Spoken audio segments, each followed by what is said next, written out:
Father Christopher, thank you for joining us. It's a pleasure to have you on the Progeny podcast.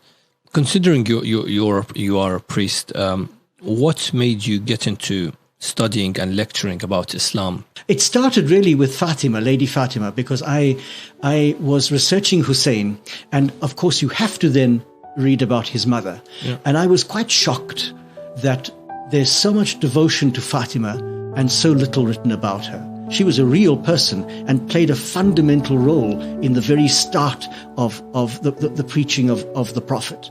And therefore you can't just, have holy books about her. You need to discover who she was. So I decided to do my doctoral thesis on her. And I produced what I hope still and think still was the first real biography of Lady Fatima. I mean, in a Western language, but based on the Arabic sources. And your second book is on? So the second book is really, in a sense, a bit of a joke, in that there was a group of us in Rome, professors.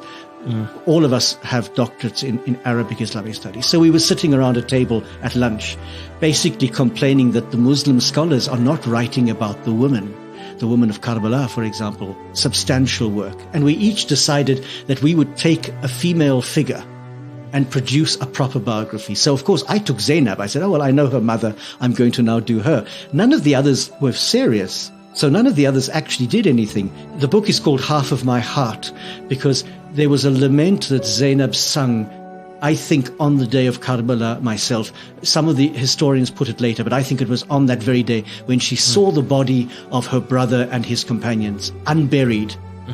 And she refers to him as half of my heart, her brother Hussein. And I thought, half of my heart was the Fatima book, and now this is the second half, the Zainab book. Now, I don't have any heart left, I suppose, but I'm certainly going to tackle other issues. But Zainab is an extraordinary woman, and like Hussein, transcends all religious, political barriers. She is a universal ideal. She intervenes a number of times, I think 3, on the battlefield. And she's described, I go into quite a lot of detail because I'm very moved by this. She's described in the days leading up to Karbala as quite distressed. She hears the enemy army coming and she breaks down. She hears Al-Hussein making this lament about tomorrow so many will be dead, and she breaks down, saying that he's had a vision of his own grandfather saying, you are coming to us, and she breaks down. So she's quite frail and fragile on the eve of the battle. But on the day of the battle, there's a remarkable change, and even the Sunni authors record that she looked like the sun rising as she came out onto the battlefield. And 3 times she walks out of the women's tents right into the middle of the fighting, one to intervene when her nephew is killed. So Ali, the oldest of Hussein's sons, he's killed. A second time she comes out to chase after this little boy at Hussein's command, and she can't catch him. He's too fast for her because he wants to fight with his uncle. And a third time she comes out to challenge the men killing Al-Hussein. And it's this famous challenge where somebody as terrible as Umar bin Sa'd turns away and weeps because he's challenged by her and he knows that he's so.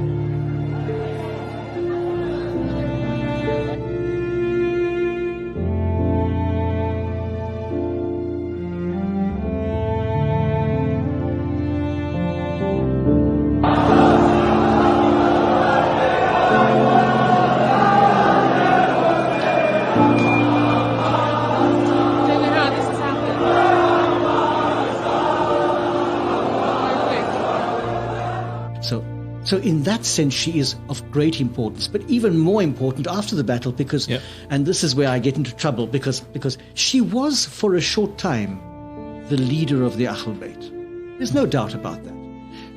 Young Ali bin al-Hussein was much too sick to function immediately after the battle. And his life, in fact, is saved twice.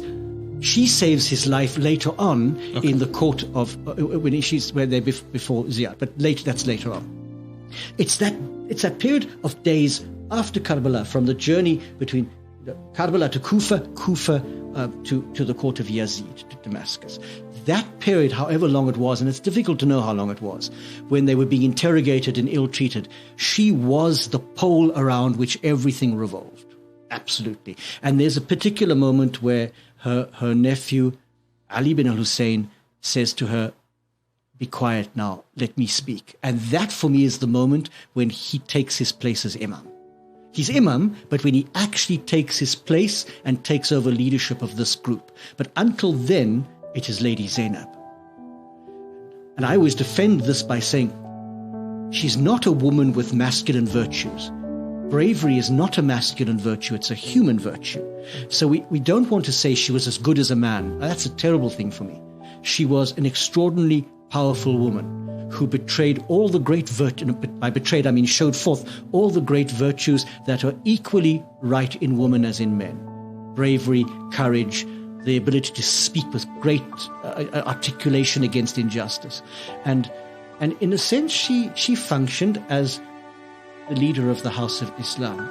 Now, I mean, of the Ahlul Bayt. So I then said to some scholars, could she be said in a sense to have shared in the imama? So I got in a bit of trouble. Yeah. And I understand. Yeah, because because the imama is something more than that.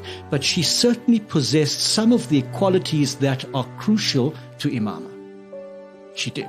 Without being imama, without having the legal power and the jurisprudential power of the imam. She had some of the qualities that are necessary for the imam to function. Of that I'm sure.